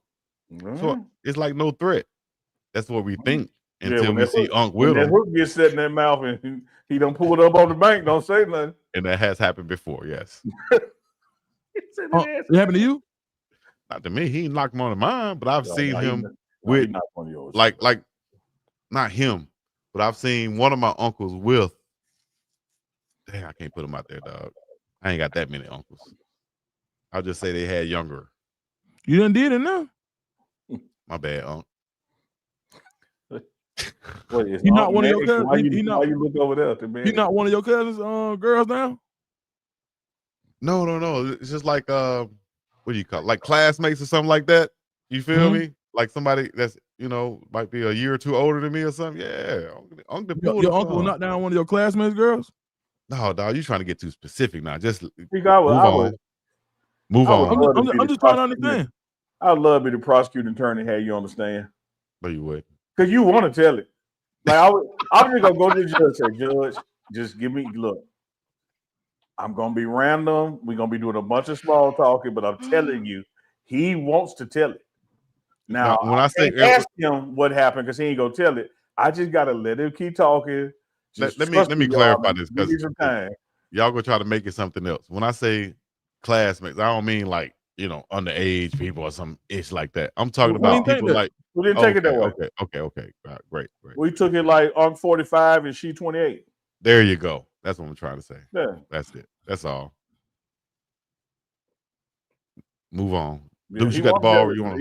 He want to give us names and dates. He want to tell about the van they was in with no First windows. Like all I need is a man. First 48 room. Man, I ain't telling y'all nothing. I ain't no snitch. I'm coming with that straight KFC. Exactly. Go ahead and give me a KFC sandwich and a pack of cool cigarettes and a Pepsi. I'm good to go. Man. I'll tell you everything you need to know. See, man, I told Unc not to do it. Yeah, that's right. Yeah. Tell him. I mean, it was specifically you said don't do it. What'd you tell him not to do? Man, I told him Chico wants to tell it, y'all. It's all good. Chico, hey, it's a good story, Chico. You might as well take us on up out of here. And then you never told us your cousin name that shot you. Like, you got a lot. Exactly. See, I never snitched on. I mean, you did, but you told us who her son was, and we, you know, but yeah. I ain't take no. Okay, moving on. If you guys watch the show, you want more of the show, you can watch us Monday, Wednesday, Friday mornings, just like right now, 11 a.m. Mountain Standard Time. That's 1 p.m. East Coast time, right? And then 12 noon Central time, if I can get it right. Correct. 7 a.m. Hawaii time. And we're live and in effect. Make sure you join us. Pass the rock right quick, Chico. Fab break. Like magic. If you was on the first 48 and they came at you, what meal could they offer you that'll have you start sweating? That you'd be like, ooh, it's gonna be hard for me to turn that down. I ain't saying you're gonna tell, but what meal will put some pressure on you? It ain't gotta be like you can name your meat and your size, where it's from, wherever. Pause. Nah, what meal will put pressure on you? Yeah. Nah, what are we snitching on?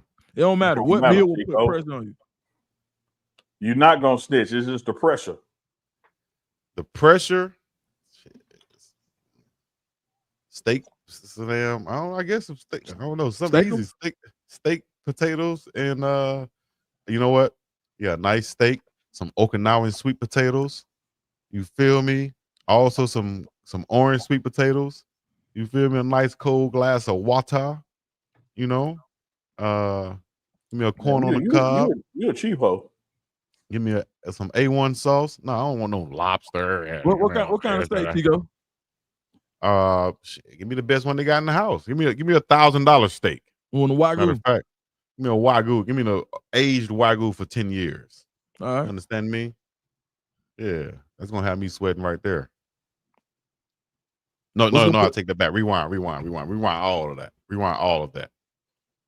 If you bringing me straight from Hawaii and you sit me in that interrogation room, then you walk in that thing with a plate of collard greens, cornbread, black eyed peas, lima beans. Now we talking. And now we talking. Finally, the truth come out. This is what I've been waiting on. Talking about a glass of water. You know damn well you want some collard greens. Give me some red Kool-Aid. What's that? Water. Thank you. Water. No Vasa this time. I'm going collard greens and cornbread. Yeah, give me that. Now I'm sweating. Literally. How they gonna put the pressure on you? Ooh, man. So like geography, I'm like Chico, geography matters. If I'm in Colorado and I ain't had a stamp burger in a while, a stamp burger in Jackson to do it. But if I've been home and I have my stamp burgers, man, you know, some like some catfish, mac and cheese, some black eyed peas. You know, like, man, I think I did see Chico break that window. Yeah, think about it. Yeah, I think I did. Man, I think I had to go. Man, them smoked oxtails done had me in a chokehold lately, man. The smoked oxtails, them less barbecue, that style, man. Them smoked oxtails, some rice, some collard greens, some macaroni, either that or some perfectly fried whiting fish and spaghetti. One of them two. That fish spaghetti. I like how you've evolved and said whiting. We call it pan trout in the hood. Yeah, yeah. See, we still call it whiting.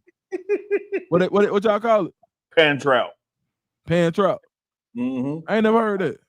Yeah, it's the same thing. Whiting and pan trout, same thing. You just I ain't know that. You're sophisticated. Yeah. Yeah, we definitely grew up on that whiting though for sure. Duke said that's some spaghetti. Y'all eat Man, look, I'll tell you, Chico, you talk about being dumb when I didn't know what BDC was. Yeah. I'm gonna tell you a quick story about being dumb. Forget PUNCK and not being able to spell punk. In Mississippi on Fridays, particularly game day Fridays, you had catfish with spaghetti. Like that's the meal. You couldn't tell me that hush puppies and spaghetti wasn't no seafood. I ain't know they were cornbread spaghetti. Like it always came with catfish. Oh, damn. Even so, hell, I got a little older before I realized macaroni and cheese wasn't a vegetable. It was always a side. Right. Hey, what side you want? Mac and cheese? Boy, get a vegetable. I did. Yeah, mac and cheese. That's not a vegetable. It ain't meat. Them oxtails will be something to have you sweating too, dog. Man. What kind of oxtail? Like Jamaican rice and peas. Jamaican soul food or smoked? I'm definitely gonna look at Jamaican and soul food before the smoked ones. Yeah. So I'll take one of those, either one, as long as they're nice and tender. Honorable mention. So some real good charbroiled oysters.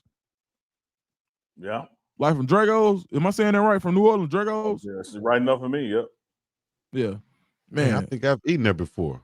But them charbroiled oysters down there go crazy. Isn't that near Haraz? Damn, I've eaten there before. Yeah, call it Harris though, so they know you. So they know Harris not to rob you. Harris. No, ain't Which one no is it? or Harris. It's Harris. It's Harris. Yeah. I know, we had a big discussion as we was out there looking at the sign. Is that Harris or Haraz? And once a local heard y'all contract say Harraz, they knew they were gonna rob. Yeah, matter of fact, First of all, you out there looking up. That's the one. That's the tourist damn giveaway right there. Walking around looking. Yeah. No, when I got there at the casino, I was definitely walking fast with my hands on my pockets. You feel me? Walking in and out of that thing. I think I was walking. Well, how many went 30 minutes playing? Show. I don't know. We supposed to be up out of here, man. Supposed to be up out of here. Y'all got Wata in the chat. Spaghetti, oxtail. I need some more oxtail and greens. Yes, indeed. Brisket. Homework for Chico. Google verbal hint. Okay. I got some for you too. Homework for you. Google these. I'm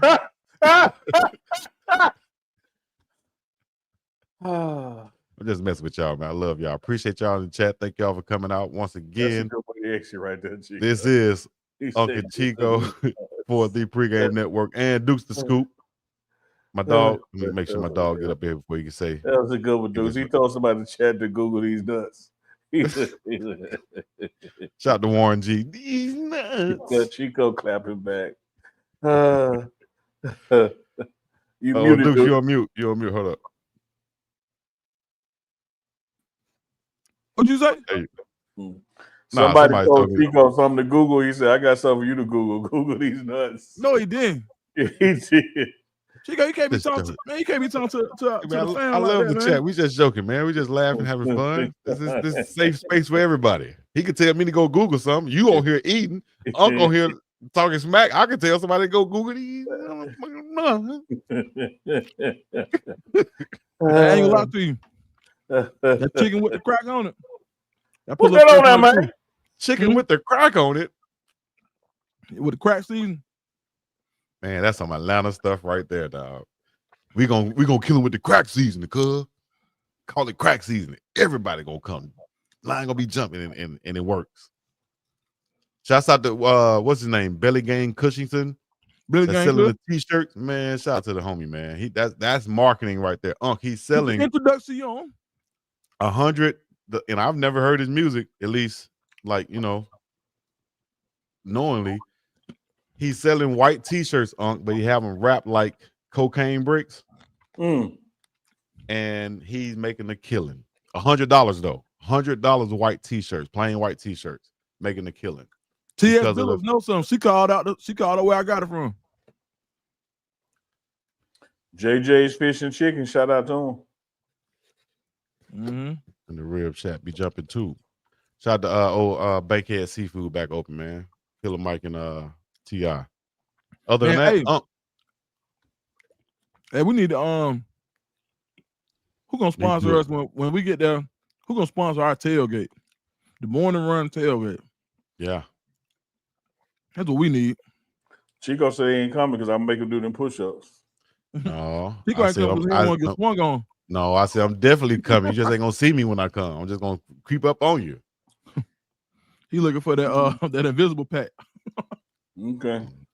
I'm looking for that. I'll be the dude with the beard standing next to Keisha and Love in the VIP. Mm-hmm. In the VIP. Wanting to make sure I don't get in. Yeah.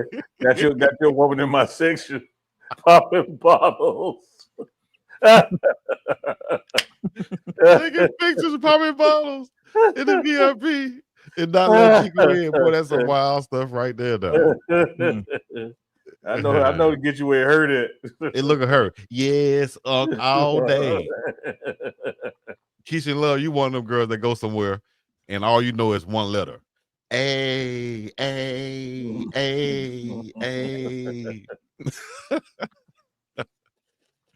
Yeah, man, what if y'all end up going together in real life? That'd be crazy, right? I'm just messing with. That'd be cold blooded, wouldn't it? It would be.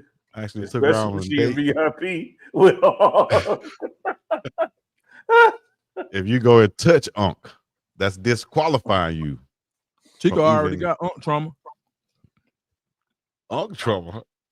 Man, let me get up out of here, dog. Let me You just said you find already this took your picture. girl. Let me find this picture of Unc and discourage Keisha and Love. Hold up. Where that picture at, Unc? Oh, hell, he comes with shit. No, that's why we need an independent producer, man. Because him and Manny biased as hell back there. I hate it, man. Go sit over here and try to wait till we find the I picture. done heard Duke say some shit, get a standing ovation. That Chico like, I ain't hitting no sound effect. Hey, Unbelievable. Chico Hey, make look. a subject and a verb agree at a session, and he over there hitting hand claps. Like, come You on. remember the dog. other day? Oh, I said I'm on the road. Whoa. Damn. Shout out to my dog Chico Bay. Why? That's what you asked for? No, I just happened to run across that picture. Go ahead, Dukes. Now I was saying, the other day when I said I was on the road on Monday, you know Chico ain't even send me the invite. You bullshitting. I ain't lying. He didn't even send it to me. He was like, oh, ain't no Dukes today. That's Should have been a at lie. home. That joker That's a a lie. hater. That's a Did lie. not send me the invite. True That's story. a lie. Because I just That's a lie. assumed you didn't have a strong enough signal. Chico, bet me another 50 push-ups that you did not send me the invite the other day. Bet it. And don't First look of all, right I'm now. not betting, and if I didn't send it to 50 you, push-ups that's versus $50. because it was already told to me that Dukes was on the road and he won't be But joining who the told show. you that? You got the message at the same Because we time. was on the I same got chat. it from So somewhere. what I said to Dukes Hold was, on. hey, man, don't stress it. But if you get a good signal, come on. Okay, That still So- means he need the link. so you didn't forward him the link. I never forwarded him the link. You send him the link. Did you forward him the link that you got though? That's the question. I never forward him the link. No. You understand, sir? I just need a yes or no answer. Did you forward him the link that you received? I'm answering the question. You can't answer the question with the Every question. time I have gotten a link from you, I have never forwarded the link to Dukes. That has nothing to do with the question that I'm asking you. Did you forward him the link after speaking with him and knowing that he wasn't going to be on the show or he was going to have a problem getting on the show, whatever the situation was? You spoke to After me, Chico. you received it, did you send it to him? I'm just asking the question. Chico, why you ain't send it to me? No. We try to get to the bottom of this right now. So I'm But we at asking the this bottom question. of it. It's Yeah, so your I'm asking damn this job question. to send the link. I'm asking this question. I Because just the think word that I got. I really just thought that like you ain't had no good signal or something. I ain't know that man played you like that. I came in the chat that day. Chico said, what up, Dukes? Oh, he spoke to you in the chat? Like Now, Dukes, did you tell Chico, hey, I'm able to come on the show now. I would like to receive the link or anything. Or was Thank you, Chico Andre just Walker. supposed to assume I that you never were said I supposed to get couldn't it? come on the show. I said, thank you, I'm gonna jump on from the Andre phone. Walker. Never encompasses the one he's talking about. Well, from what I understood, from what I took from it, I sent the You link. didn't want that man on the show. That's what we taking from him. Man, how dumb is that, man? How crazy. It's all good. See how y'all do me? It's all right. It's all right. How you do me? The But morning. this is what I see. I'm reading, y'all. I'm reading it. Okay. Philip Dukes. Okay. We on the road driving back from Tennessee. I'm gonna pop in from the phone and get back off if that's cool. Neely, cool with me. And man, if that's stress for you, or don't even trip, we just see if you catch a good signal and make sure you ain't the one driving. Because I was like, man, you can't be logging in and driving now. Philip says bet. Chico ain't said a damn thing. So hold up, stop right there. Philip says bet. Right? That And that's means the if I end of get a it. good signal, I'm coming on. All right. So Chico didn't include Dukes on the link, is what you're saying. Right. Okay, well, honest mistake. Probably, Honest mistake, probably. But guess what? You Guess what, though? sound like he said, I definitely hope to. I definitely hope to. But guess what, though? If Dukes would have had a good enough signal, he would have done it. Since you want to bring up past performances and you never answered my question, Uncle Neely, in the past, Dukes have always come on when he didn't have the signal or whatever, or if he had problems getting the link, he'll hit me in the private chat, true or false. He'll say, hey, send me the link or I'm on. So it's never a situation where Chico is trying to block somebody. I That's don't the man gatekeep. just said, man. I want everybody to eat. I couldn't get in the private chat. Well, you got my text. You got my phone number. You got my text message. You got that private chat. I commented in the chat. You said you looked at me and kept going. Yeah.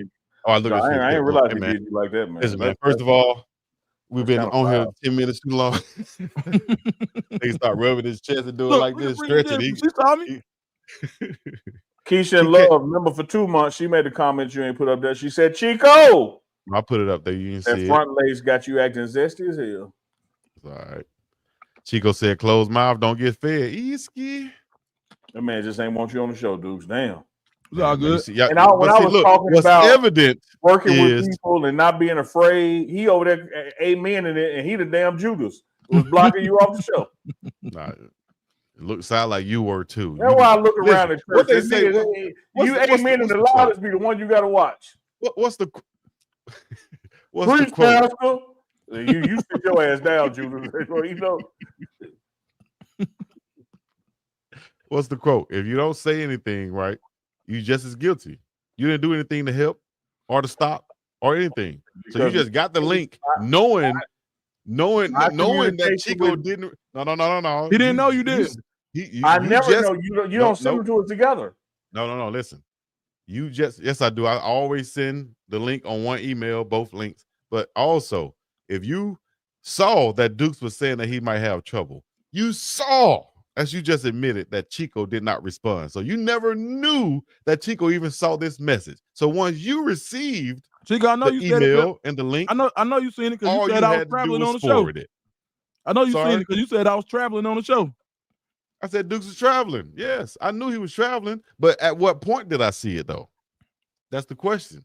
Did I see it before I sent that email or after? Thank you, Andre Walker. I had no idea he hadn't sent the link. And so when Dukes didn't check in, I just assumed he didn't have a strong enough signal. I assumed Chico sent the link and it didn't work on the road. It's all good, Chico. All right. Well, y'all can call it what y'all want. Next time you don't want that man on the show, just say something, man. Well, here we go. See. Yeah. Chico, on Friday, I'm traveling again. All right. And you're gonna get the link this time because guess what? You just told Chico directly that you're traveling again. And didn't assume in the text group anything. But guess what? If Chico didn't send the link, like I said 5 minutes ago, that's my bad. That's my fault. That's on me. What you mean if Chico didn't? You didn't. Okay, well, I didn't. So if any case where Chico didn't send the link, that's on me. But at the same time, if I didn't respond to no text messages, y'all could assume that I didn't see it. So handle it accordingly also. So if you get a link and you see in there that Dukes is not attached, send it to him also. That's a very simple fix. Instead of trying to come on here and point the finger as you love to do. You're a finger pointer. You're a finger pointer. You're a pointer router. I agree. You're a hall pass monitor. I agree. I think you do have some more push-ups. You're gonna block that man off the show. It's all good. Hey, look, he was gonna say yes, I did till I brought up. I was like, well, bet me 50 push-ups. He was like, I don't know about all that now, dude. I ain't doing no betting. But we hit you with the woman dub, yeah. He went woman dub. Yeah, funny, man. Yeah, wow. I promise y'all, chat. I promise chat. Chat. Know this. I respect Chico. Chico knows the issue. But they think y'all serious, though. But most importantly, I wish I could lie like Chico. You a pointer outer. I wish I could point out. Like I don't know a joker that lie better than Chico. Hold up, God dog it.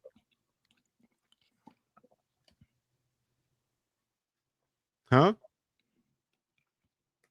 What'd you say, Unc?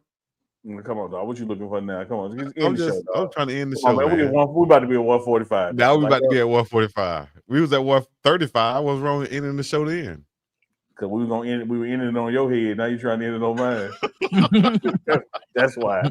Why you on there Googling shit, trying to pull up some book. Eagles 8-ish, boy, I tell you the truth. That's why I want to end the show. All right, guys. Thank y'all for coming out once again. Uncle Neely got his own breed of dogs coming out. Y'all make sure y'all go get y'all one. That's a good one, Chico. He give it away I for wish I'd have free. put you on that picture though. That was I should like get his ass out of here. She go funny. She go crazy like a fox. That was a good one, boy. If you see a port about, he's all right, man. Can we get up out of here? They're lying like a rug. Thank y'all for coming out. God bless you. Have a great day. Until the next time, the morning run, that's going to be on Friday. Uncle Chico, Thursday night. You might catch Dukes the Scoop anytime in between that because he's coming on and he's popping out to show y'all Eagles what time it is. You understand me? It's the biggest dog. Chico to the sea, Uncle Nady, Dukes the Scoop. Peace in the Middle East. Yeah. Peace in the Middle East for real, for real. For Really, real. though. Yeah. We had plenty missiles and we